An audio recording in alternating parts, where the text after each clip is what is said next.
Tu viens t'asseoir, tu peux parler de Magdalene quoi. Tu ne sais même pas verbaliser.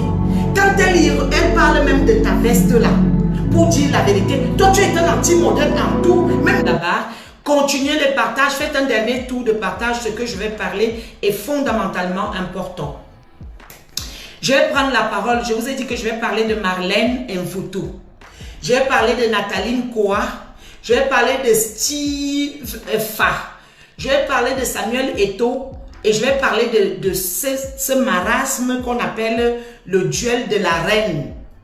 Si c'est le duel dans l'arène ou si c'est quoi. Et je vais également parler des Amazones. Les Amazones. Je vais commencer sans plus tarder. Je vais ouvrir ce direct en parlant de Marlène Mvutu. Marlène Mvutu, c'est une jeune femme parce qu'elle n'est pas âgée. Ceux qui s'attendent là, que je vais insulter Marlène Mvutu, vous mentez. Vous pouvez déjà partir. Mais, pour la suite du framponnement, j'arrive.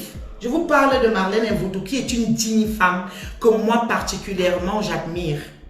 C'est une femme avec un statut social élevé. On appelle ça des femmes qui ont atteint la stratification sociale.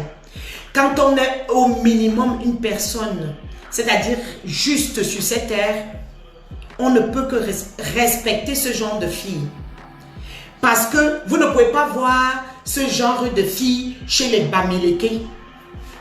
Ils sont toujours en train de magnifier leurs prostituées de Facebook qui sont comme Sodome et Gomorrhe, déshonorent l'image de la femme et du Cameroun. Marlène Mvutu, c'est une jeune femme qui a créé des fondations. C'est une maman stable avec une vie complètement équilibrée. C'est une femme d'une envergure sociale que vous montez ou que vous descendez à reconnaître.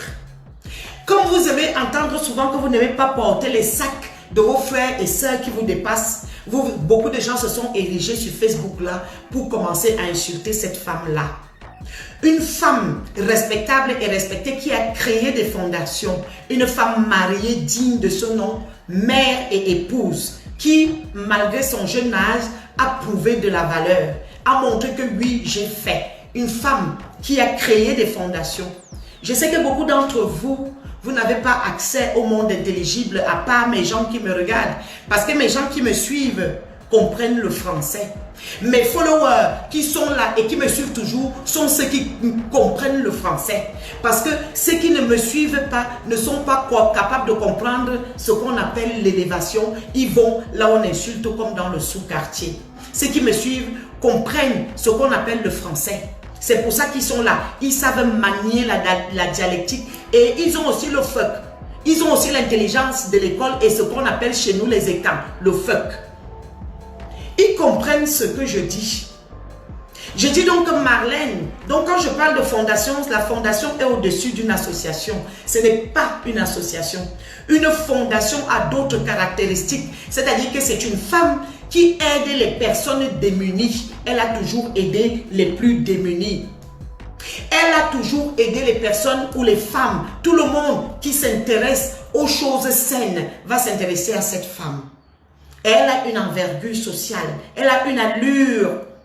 Elle a la classe. Que ça vous plaise ou pas. Parce que la jalousie ronge beaucoup de gens dans le monde des écarts. Et en particulier les Bamileke. Vous ne voulez pas qu'on vous appelle les Bamileke. Vous vous appelez comment?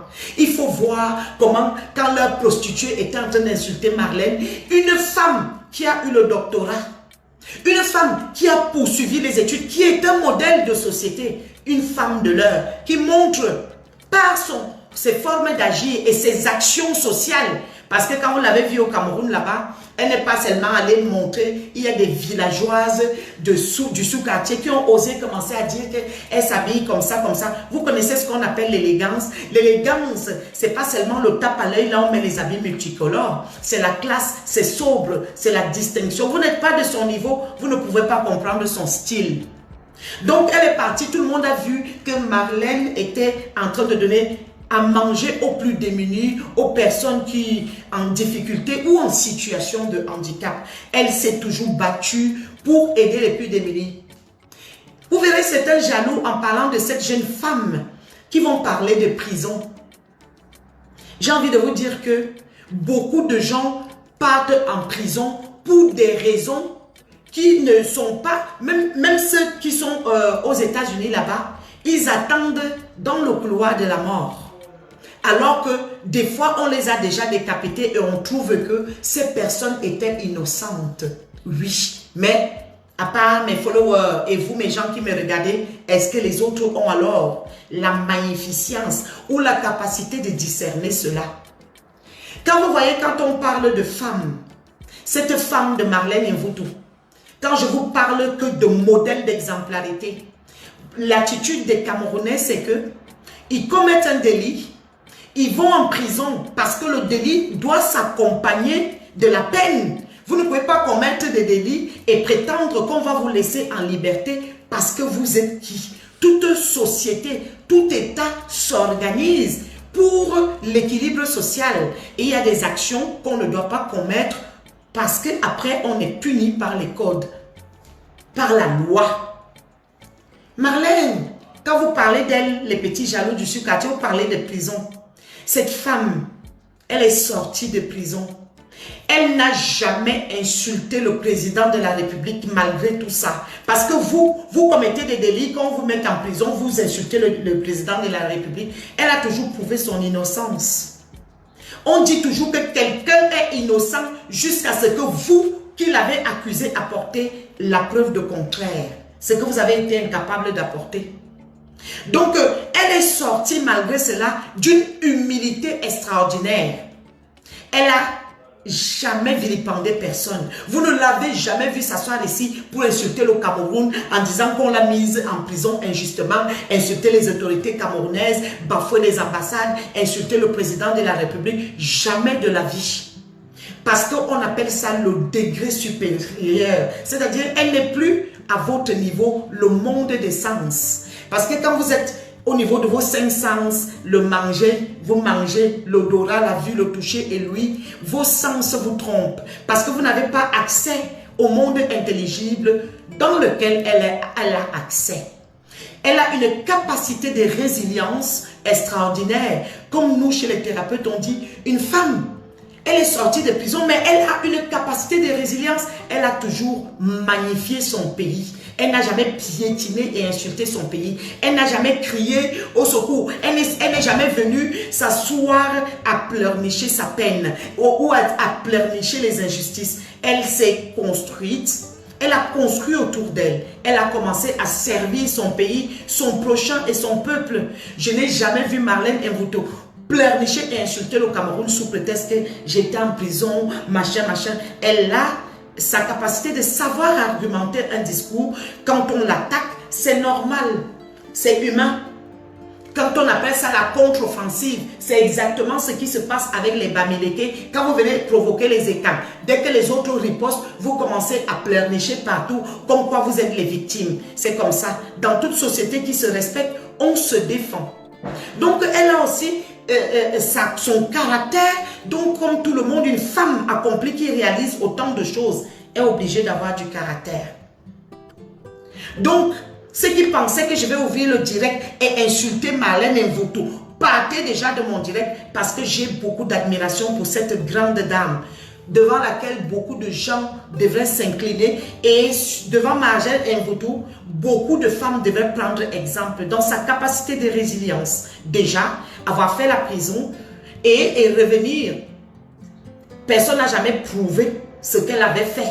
Donc, elle a accepté ça comme ça.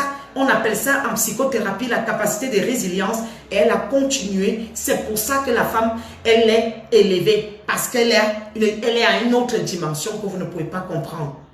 Vous qui avez commis les vrais délits, vous venez vous asseoir dès qu'on vous avait, on vous met en prison. Vous insultez tout le Cameroun, les culs des mères, les grands-mères, jusqu'aux arrière-petits-enfants. Parce que dans vos têtes de pois chiches, vous devez commettre des délits et vous devez rester là sans qu'on ne vous sanctionne. Regardez l'exemple de Marlène. Personne n'a jamais prouvé qu'elle avait fait quelque chose, une malversation quelconque.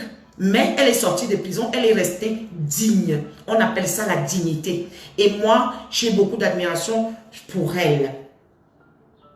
Quand je dis ça, je vais maintenant parler de Nathalie Nkoa.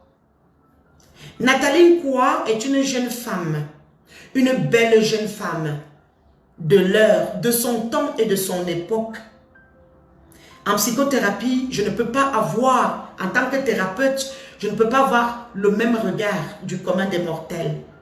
J'ai un regard méta, c'est-à-dire une femme qui a connu des douleurs, des souffrances et des peines, mais qui a qui a transcendé ces douleurs, ces souffrances et ces peines et en a fait quelque chose.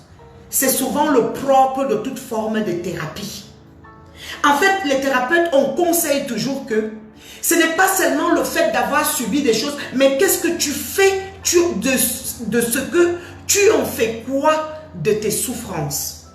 Donc, elle a transformé des états douloureux de souffrance. Parce que moi, je ne me mêle pas des histoires de sentiments d'amour. C'est une sphère dans laquelle je ne m'imprègne pas, je ne m'incruste pas. C'est une sphère dans laquelle, même si vous essayez d'aller faire le voyeurisme, vous n'allez jamais rien y comprendre. Parce que ça concerne les seuls protagonistes. Je ne rentre pas dans des histoires de cœur, de frasques, de buzz. Je suis une thérapeute et une coach et je vous parle.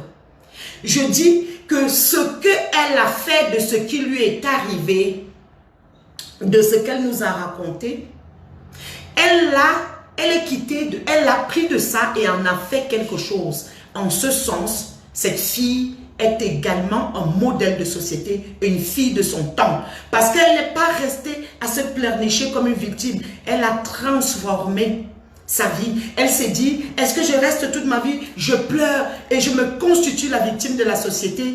La fille a eu l'immense intelligence. Elle a transformé sa vie.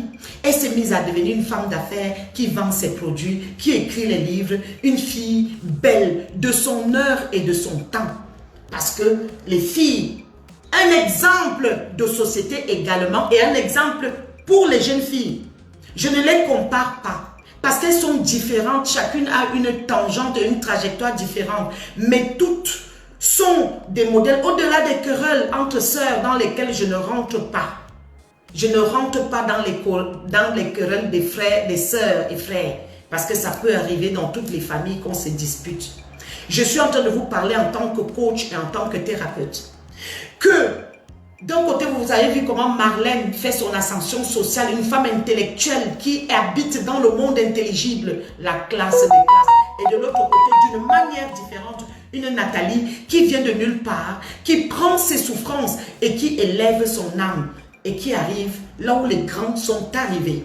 Elle devient un modèle de société parce que jamais elle dit aux jeunes filles que allez-vous pleurnicher comme des victimes. De par son comportement et de par sa réussite qu'elle a fait, de ce qu'elle a fait, de ce qui lui est arrivé, elle est devenue un exemple parce que c'est un exemple que de se dire que des choses peuvent vous arriver dans la vie, mais vous en faites quoi de ça? Elle ne s'est pas constituée une victime éternelle. Elle a commencé à faire ses affaires. Elle a commencé à montrer que je peux être une femme d'affaires, implémenter le commerce dans mon pays, trouver même de l'emploi aux autres personnes et me développer et m'épanouir en tant que femme et axer ma guérison. Parce que nous, les thérapeutes, on sait qu'on peut écrire un livre comme une forme de thérapie. Et cette fille est un modèle exactement de son temps parce qu'elle a su remonter en prenant ses peines, en les mettant de côté et en réactivant sa vie dans le bon sens, en montrant aux jeunes filles que ne pleurnichez pas. Cherchez et vous trouverez. Constituez-vous des modèles. Ce n'est pas la vente de piments qui paye, c'est le travail. Femme d'affaires qui fait ses produits, qui écrit des livres, les princesses et quand en personne. Moi, je dis que également, elle, à sa manière, est un modèle. Les lignes sont bien sûr parallèles, on ne compare pas les choses qu'on ne peut pas comparer. On ne compare pas les pommes et les poires, les bananes et les oranges. Je parle de mes deux sœurs avec des trajectoires différentes, dont l'une comme l'autre avance à sa manière avec beaucoup de bravoure, d'admiration. Et moi, je dis chapeau à ces filles. Parce que Nathalie Nkoa n'a pas passé seulement toute sa vie à pleurnicher sur son sort. Elle a commencé à chercher et à se positionner en termes d'exemplarité, de construire quelque chose, de devenir une femme, une personne. Et vous voyez, une fille, elle va s'habiller, vous voulez qu'elle s'habille comme vos Amazones, vos prostituées Bamileke. Une fille, elle s'habille élégamment, classe comme une fille de son temps. Et dans ce sens, je lui tire mon chapeau. Quand je dis ça, je vais maintenant parler de Samuel Eto'o. Une fois encore, je suis une coach. Je ne rentre pas dans les polémiques d'Eli, dans les histoires privées et intimes qui ne me concernent absolument pas. Je regarde l'homme, le ballon d'or, celui qui a fait briller le Cameroun, celui qui a fait rayonner, c'est-à-dire il a fait vibrer son pays après Roger Mila. Il a fait que même ceux qui ne connaissaient pas le mot Cameroun à travers le football ont commencé à respecter ce pays parce que Samuel a montré par son coup de frappe que les jambes, tout. Comme je vous dis toujours que tu peux aller à l'école, tu réussis, tu peux aller être indépendante. Comme Nathalie Nkoa s'est transformée dans la vie, tu réussis, mais également à savoir jouer d'un art de son corps. Comme Samuel Eto'o s'est joué du ballon. Cet homme, est un homme calme. Je ne m'en fous de ces frasques amoureuses, ça ne me regarde absolument pas. Je parle de l'homme. L'homme qui met le Cameroun au-dessus du niveau quand on parle de football, qui a fait connaître, qui a fait briller l'histoire du Cameroun. Je parle de cet homme-là qui a construit des fondations au Cameroun, qui est une force tranquille, qui rentrera, que vous soyez content ou pas, parce que les Camerounais ont l'esprit destructeur. Ils aiment trop détruire les leurs.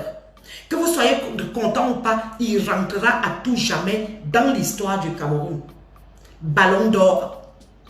L'homme qui s'illustre et qui crée l'emploi. L'homme qui n'a jamais partisané avec les talibans.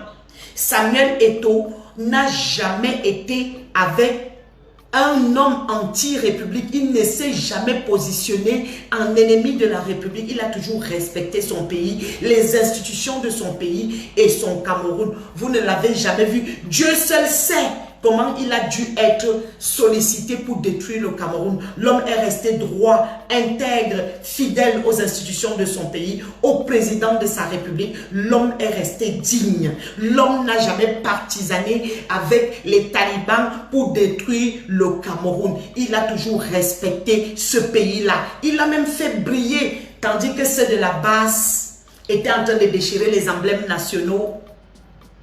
Samuel Eto'o, lui, il a fait rayonner le drapeau du Cameroun par la magie qu'il a dans ses pieds, le football, le don. L'homme a quelque chose, qu'on le veuille ou pas. Donc, je salue les valeureuses personnes comme ça qui ont fait briller du Cameroun et je fais fi de leurs histoires d'amour, de leurs frasques dans le sentiment, d'un point de vue sentimental qui ne me regarde absolument pas. Je regarde les légendes, je regarde le parcours, je regarde ce qu'ils ont apporté au Cameroun, la plus-value, je regarde comment ils ont élevé leur pays, je regarde la dignité qu'ils ont gardée. Oui. Après avoir dit ça, je vais donc vous parler du plus lugubre. Maintenant, je vais être dans les fêtes. Steve Fa. Un lugubre personnage, complètement analphabète, dans l'obscurantisme absolu. Les études, il n'a jamais fait. L'entrepreneuriat, on ne peut pas savoir ce qu'il a fait. Et si on parle de modèle pour le Cameroun, on ne voit pas ce qu'il a fait. Au contraire, comme disait mon père, cet homme fait partie des anti-modèles. Comme disait Paul Biya Excellence, la phrase punchline du président de la République, Paul Biya Excellence, cet homme fait partie des anti-modèles et il va graduellement. L'homme qui s'est illustré que par les frasques, tantôt talibans, tantôt faisant semblant d'être avec le Cameroun, tantôt amis du Cameroun, tantôt ennemis, tantôt amis et ennemis à demi. Les pires dangereux, le pire comportement de vipères, de serpents à deux têtes. Qu'est-ce que cet homme a fait? Il a sali l'image du Cameroun à travers le monde.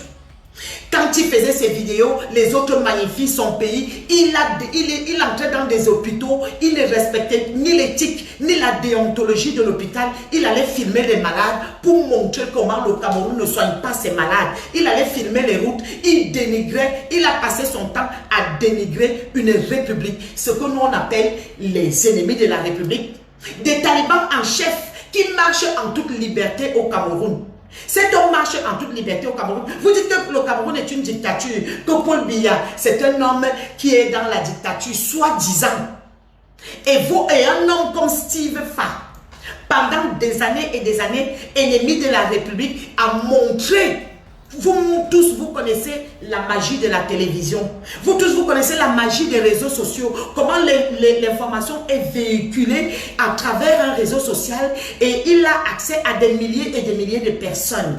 Quand on a cette posture et qu'on commence à salir son propre pays, on vient montrer les endroits les plus... dans chaque pays, il y a des endroits qui sont plus ou moins jolis et des endroits qui sont très jolis et des endroits aussi qui sont un peu... Même en France, on voit les bidonvilles, on voit la saleté.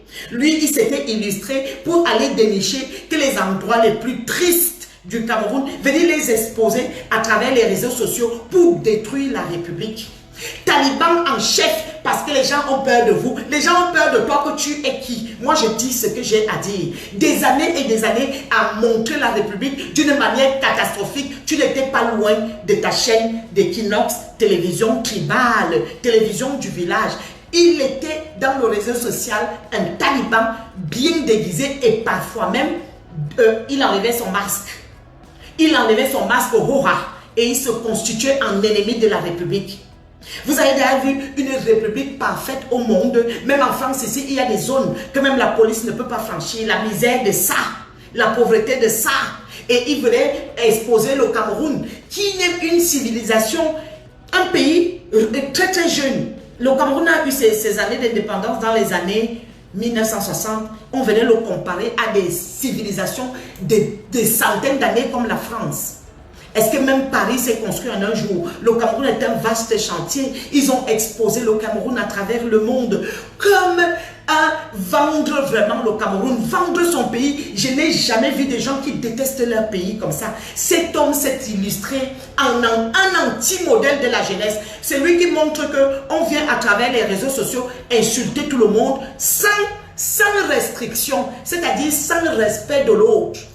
Quand vous vous levez souvent et que vous insultez les autres, qui vous a dit que les réseaux sociaux sont un lieu de passe-droit? Qui vous a dit que les réseaux sociaux ne sont pas réglementés? Parce que les gens ne vous portent pas les plaintes. Vous ne pouvez pas venir dans les réseaux sociaux, ouvrir vos bouches, insulter tout le monde à toute impunité et vous êtes dans des antinomies à chaque fois à dire que le Cameroun est une dictature. À ce que je sache, ce Steve Fa habite au Cameroun avec toute sa famille. Mais il faut voir le dénigrement du Cameroun, comment il a fait. Les amis du gourou, ils orientent les fake news, ils font véhiculer l'information pour détruire toute une république. Moi, je ne rentre pas dans vos vies privées, ça ne me regarde pas. Je ne fais pas le Japon. Je suis une coach, j'ai l'élévation. Je parle de ce qui est factuel. Je parle des faits, c'est-à-dire je parle de ce qui a été visible. Donc toi, tu viens t'asseoir sur les réseaux sociaux, tu as dénigré le Cameroun, tu es entré dans les hôpitaux sans aucun respect de l'éthique et de la dignité humaine des patients malades qui étaient là. Ça nous a choqués, moi en particulier et toute la diaspora qui avait vu ça, qui n'est pas talibane et qui se respecte, avait été choquée. L'instrumentalisation de toute une république, cet homme-là s'est illustré. Comment on peut laisser en toute liberté des gens comme ça? On appelle ça des castateurs de la République, et ce sont eux qui disent que le Cameroun est une dictature. Tu es au Cameroun, tu abats le Cameroun tous les jours à travers les réseaux sociaux. Tu instrumentalises le Cameroun, tu montres que les endroits les plus tristes et les plus sombres pour montrer à votre communauté internationale et à travers tous les réseaux sociaux que le Cameroun est une est un pays sale, désuet, soi-disant une république. Les endroits au Cameroun, on trouve les beaux endroits plus qu'en Europe. Les jardins publics, bien les autoroutes, les restaurants, les boîtes de nuit, nightclubs. On n'a rien à envier à l'Occident. Mais vous, quand vous venez pour détruire, vous transformez. Et c'est cet homme-là. Et c'est cet homme-là qui vient parler de Nathalie Nkwa en la présentant comme un anti-modèle. Quand tu vas venir parler des choses, il faut d'abord savoir maîtriser le français et la communication. Tu ne sais pas causer le français, tu causes comme on perd son chemin. Tu étais à l'école quand? Tu viens t'illustrer par la misère des autres. C'est toujours comme ça, le même pays, la même république. Merci chérie Coco, le même pays, la même république, les mêmes gens. Tu ne peux pas venir t'illustrer et venir parler avec un français du sous-quartier complètement obsolète, qui n'a ni sens, ni sujet, ni verbe, ni complément. Tu n'as pas d'allocution, ni d'élocution. Et tu viens t'illustrer comme un modèle de quelle jeunesse? Le modèle, tu es un anti-modèle. Tu es le modèle destructeur de la jeunesse. Aucun jeune ne doit suivre ton exemple. Il faut aller à l'école, il faut travailler. Tu ne peux pas venir dire que toi tu fais le business en salissant le Cameroun et en insultant les gens en toute impunité et en parlant comme tu veux. Tu peux parler à Nathalie Nkwa. Tu peux parler à Nathalie Nkwa. Et quand tu fais tes bêtises là, ne cite plus jamais le nom de mon illustre Marlène Mvutu. Parce que ça c'est une dame, une femme à part entière qui a fait pour son pays, on a vu. Qui a réalisé les grandes, comme on dit, je vais faire un pléonasme, les grandes réalisations et on a vu. Présidente des fondatrices dignes et nobles, des fondations, oui. Une femme digne, respectable et respectée. Vous allez la citer, tu vas la citer dans vos saletés pour cogner les têtes entre les deux sœurs alors que c'était déjà calme. Pour cogner les têtes, c'est toujours comme ça, vous les Bamileke, diviser pour mieux régner. Les talibans, si vous avez toujours la même technique, diviser pour mieux régner. Quand tu vas pour tacler Nathalie Nkwa, il faut compter sur tes compétences. Il faut compter sur tes compétences. Tu dis que je m'en vais, je l'attaque. Ne va pas appeler les noms des autres gens dans les aides-moi à décester au secours. Parle tout seul. Parce que tu sais que comme vous êtes des manipulateurs par excellence, toute votre vie c'est de manipuler et embrouiller et cogner les têtes. Tu sais donc que quand tu vas citer Marlène, ma soeur elle va se sentir concernée. Pourquoi tu vas citer ma soeur dans des conneries que toi tu es parti dans un duel? Elle n'était pas avec vous là-bas. Il faut respecter cette femme. Marlène, laissez son nom dans votre cacophonie boire. Quand vous cherchez déjà l'argent, les ignominies, c'est une femme qui n'a pas votre parcours. Vous n'êtes pas des mêmes acabits. Son nom doit toujours être habillé pour être appelé. Vous habillez, vous dites Madame Marlène Mvutu parce qu'elle n'a pas votre niveau. Arrêtez d'instrumentaliser son image et d'autres qui veulent qu'elle les fabrique et les autres qui commencent à l'insulter. Vous la valez où? Vous la pouvez? Vous-même, vous voyez une femme de cette envergure, n'importe quel moustique se lève pour lui parler. Regardez, tu vas cogner les têtes entre les sœurs, va parler de Nathalie Nkwa si tu es capable. Tu ne peux pas parler de Nathalie Nkwa jusqu'à ta dernière génération. Il n'y aura aucune femme dans ta famille comme ça. Une fille qui a une capacité de résilience aussi, elle a eu ses problèmes dans lesquels moi je ne me mêle pas parce que je vous dis, je suis une coach, je ne rentre pas dans les intimités, les frasques, les affaires de couple, je ne rentre pas là-dedans. Mais par contre, de ce qu'elle en a fait, comme la fille a rebondi, comme la fille a reconstruit, comme la fille s'est imposée comme une vraie femme, elle a implémenté, elle donne l'emploi à son jeune âge aux gens au Cameroun. Elle est une femme d'affaires, elle montre, c'est un exemple et un modèle de société. Oui, je te dis ça, Steve Faroa. Parce que tu n'es pas mieux placé pour venir parler d'elle. Tu étais à l'école quand? Tu étais à l'école quand? Mesdames et messieurs, très chers internautes, après avoir regardé cette vidéo, le conseil que nous aimerions vous donner est celui de respecter les femmes, un trait. Quant à Canal 2 International, faites les efforts de mesurer vos gladiateurs avant de les mettre dans l'arène. Merci.